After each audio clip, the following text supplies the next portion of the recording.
12 metrų terasos kraštinę, kurioje sodinsime augalus ir turėsim labai gražią apželdintą terasą. Pasirinkome šį kartą šiltus vazonus lavelius, gan didelius, aukštus, kad augalai turėtų vietos augti ir šeimininkiai nekeltų rūpesčių kiekvieną pavasarį. Tad augalams bus vietos, kur augti, klestėti ir bujoti, o šeimininkė džiaugsis net 2-3 metus, nes nieko nereikės rūpintis. Išskyrus, žinoma, laistyti, patręšti ir džiaugtis gėlėmis. Taip, vazonams svarbu padaryti skylutes, pasėmiau kraštą, čia yra putplastis, tad lengvai labai mes ir padarysim tas skylutes.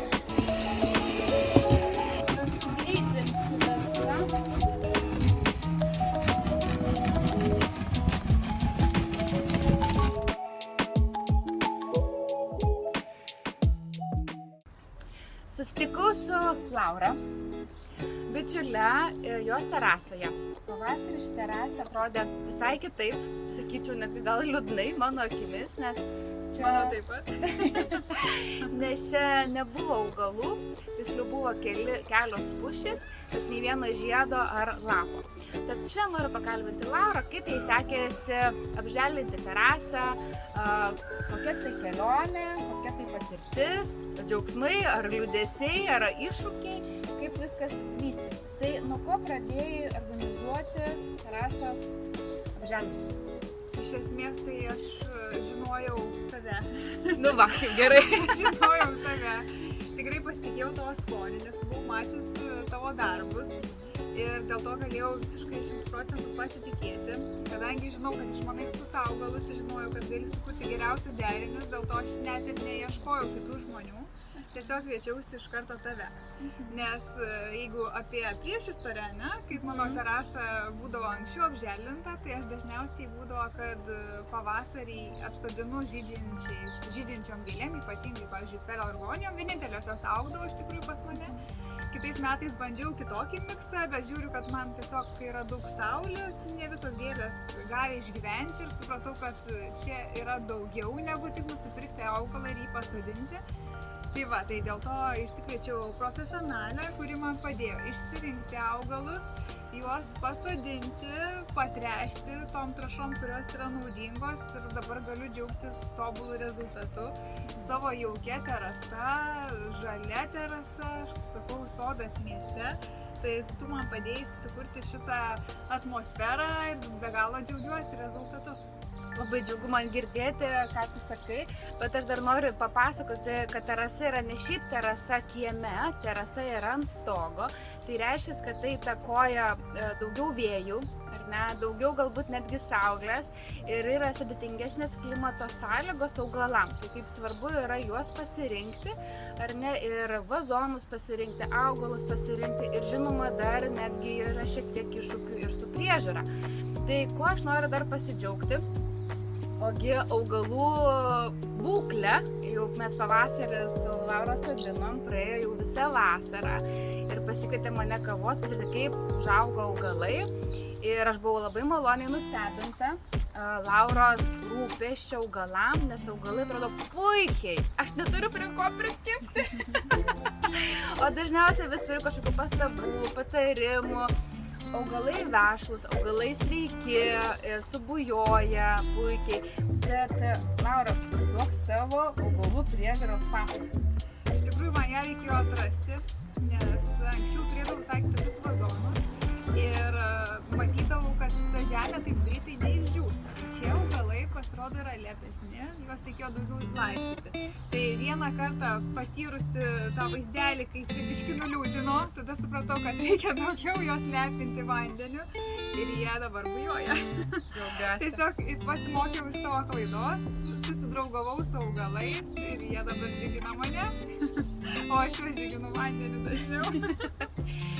Ką norėjau pasakyti, kad aš parodysiu jums, kaip atrodo tie vazonai. Vazonai yra dideli, kad turėtų kuo daugiau žemės ir išlaikytų drėgmę. Ir vazonai yra gausiai apsodinti. Tai reiškia, kad padengia visą vazono paviršių.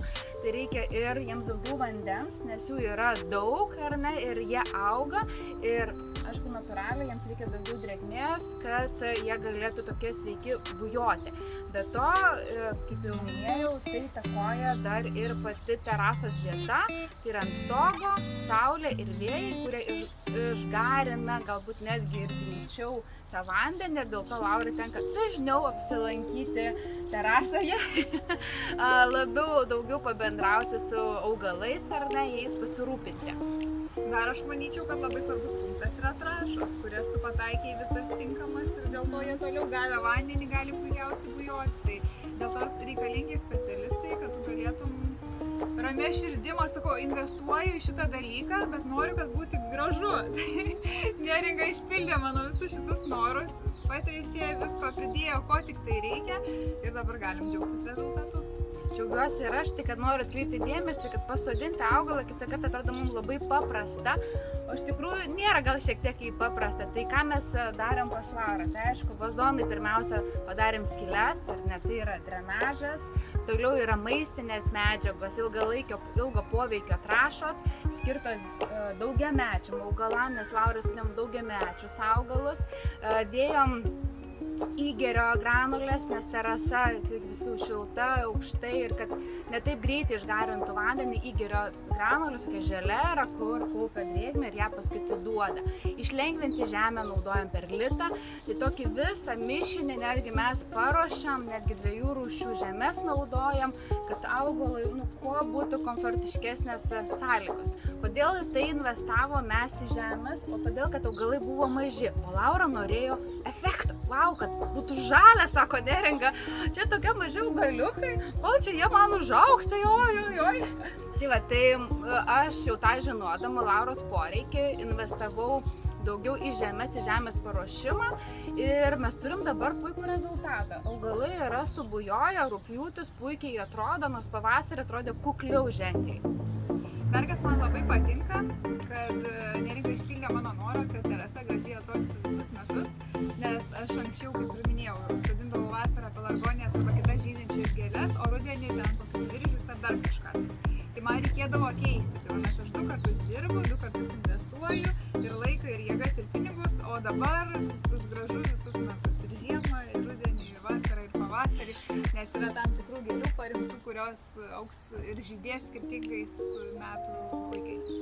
Tai dar apie augalus, ką noriu pasakyti, rinkomės daugiamečius augalus, skirtingo būt netgi žydėjimo, ilgo žydėjimo, vieni anksti pavasarį žydės, kiti vasarą žydės, žiemą puoš visžaliai ožekšniai ir smilgos, pas Laurą jau buvo pušys, tad ir mes vėlyvą rudenį ar žiemą irgi turėsim tokį subtilų, saikingą galbūt vaizdą, nebus plika, nebus išdžiūvę, tad manau, kad ta investicija, pagalvojus keli metam į priekį, kada jums nereikės į terasą kelintą aukštą, Laura? 4 aukštas, temptis vazonų, temptis augalų, temptis žemių ir namuose su žemiam irgi ne pats smagiausias dalykas, kuriuo galima būtų žaisti, dirbti ir toliau. Tad, kaip suprantu, Laura, kad investicija, kol kas gal anksti sakyti, bet kad pasiteisina, ne, kad vienu metu mes padarom daugiau ar ne, daugiau laiko gal skiriam ar investuojam ir turim ilgesniam laikui rezultatą. Taip, dėl to tave ir pasikviečiau, kad tu padėjai įgyvendinti mano šitą norą. Tai smagu, kad galėjau aš padėti Laurai. Tai Laura, kaip pasikeitė jūsų lankymasis terasoje? Ar dažniau čia lankotės, daugiau laiko praleidžiate? Kaip atsiliepia jūsų svečiai? Ar gaunat komplimentų?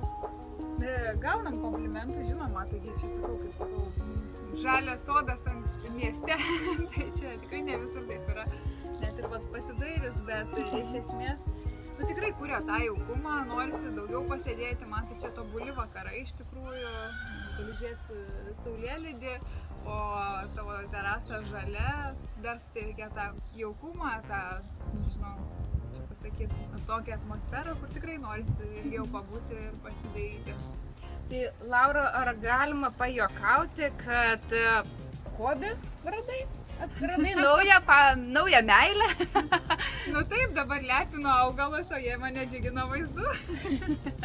Tai vat netgi ir tas rūpestis, ir priežiūra, ir džiugesys to gražių vaizdų, kurie suteikia augalai, atsidėkodami už mūsų tą laiką ir dėmesį ir priežiūrą, suteikia daug gerų emocijų.